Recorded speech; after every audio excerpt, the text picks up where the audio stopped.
je suis producteur de tomates sous abri chauffé. J'exploite actuellement une surface de 22 500 m².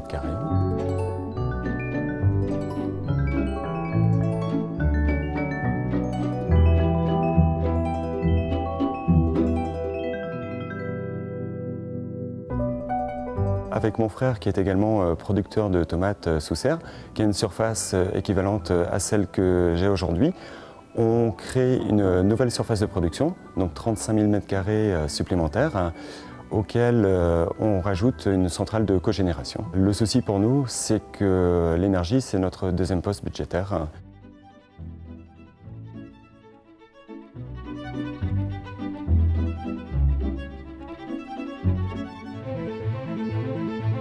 Le principe de la cogénération, c'est de produire deux énergies simultanément.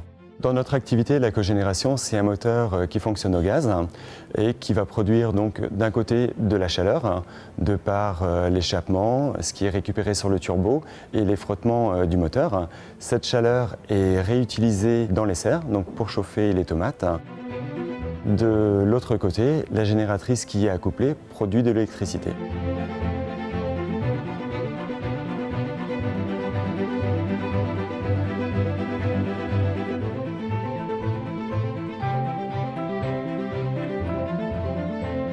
L'intérêt de la cogénération pour nous, c'est de faire des économies sur le chauffage, à savoir que ça s'intègre très bien avec notre calendrier de production, puisque ces installations fonctionnent pendant les 5 mois d'hiver et qui sont les 5 mois les plus gourmands au chauffage pour la tomate.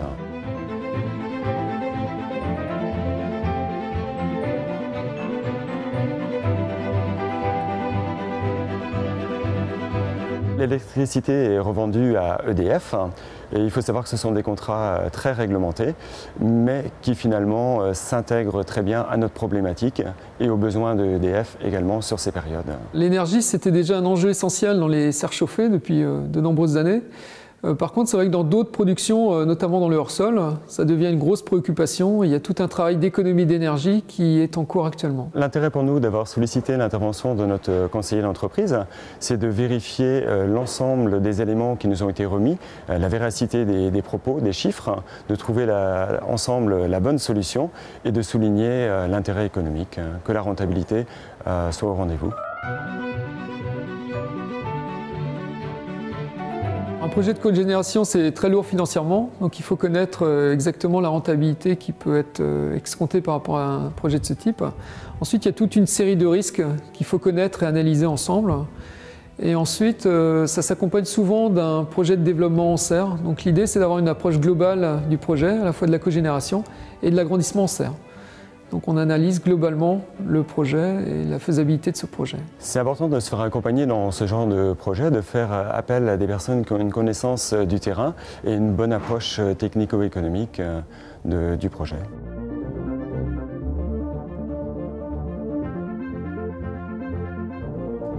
Un petit conseil pour les personnes qui veulent se lancer dans la cogénération, ne pas négliger le temps. Nous, c'est un projet qui nous a pris 2 ans et il est essentiel de se faire bien entourer.